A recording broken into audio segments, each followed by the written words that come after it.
પછી રાજનેતાઓ આવી જાય, પછી લાંબા ભાષણો કરે, એટલે સમય લંબાય.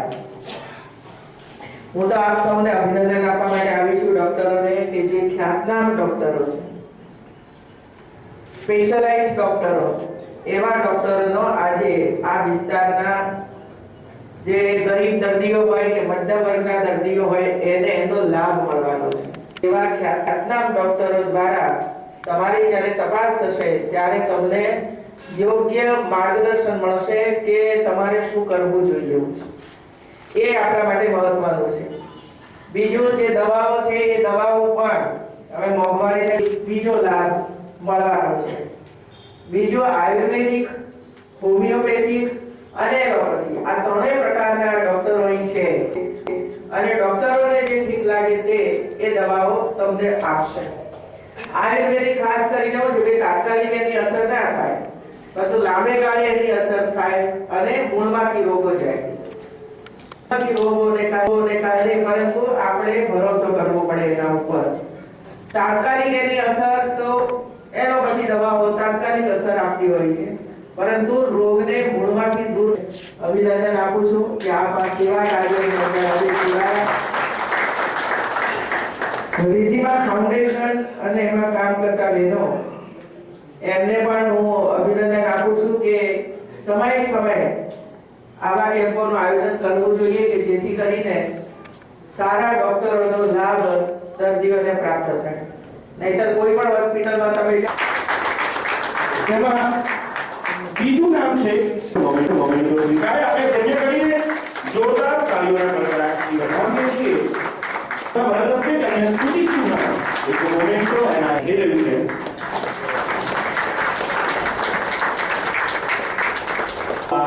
રિદ્ધિમા ફાઉન્ડેશનના ફાઉન્ડર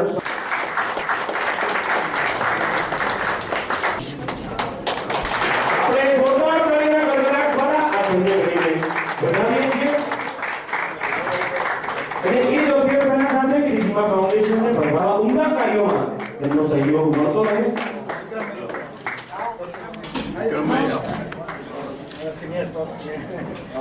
દીપક એ પ્રતીક છે જ્ઞાનરૂપી અવતારથી, જ્ઞાનરૂપી પ્રકાશ સ્વરૂપની ગતિનું. અને કાર્યક્રમની શરૂઆત જ્યારે આટલી સુંદર છે ત્યારે આ કાર્યક્રમ કેટલો અર્થપૂર્ણ બની રહે.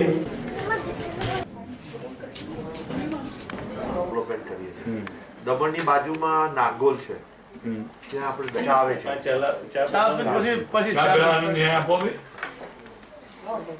રિંગ રોડ પર મળે તો આપણને સૌથી મને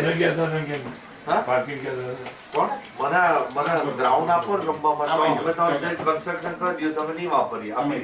દૂર ના પડે મારી જગ્યા. અમારે શું ફૂટબોલ નું ગ્રાઉન્ડ હોય ને અમારે ટીમો કરી મામલી કાકા સાથે ફર્યા અને બધાને સમજણ આપી શું છે કેમ.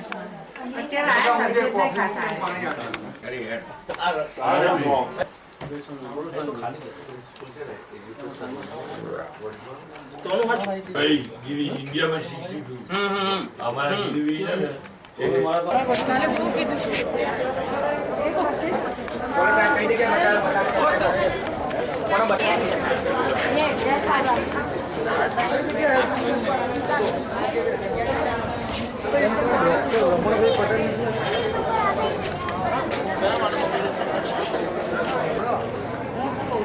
તમે કયું ફોર્મ કહો છો?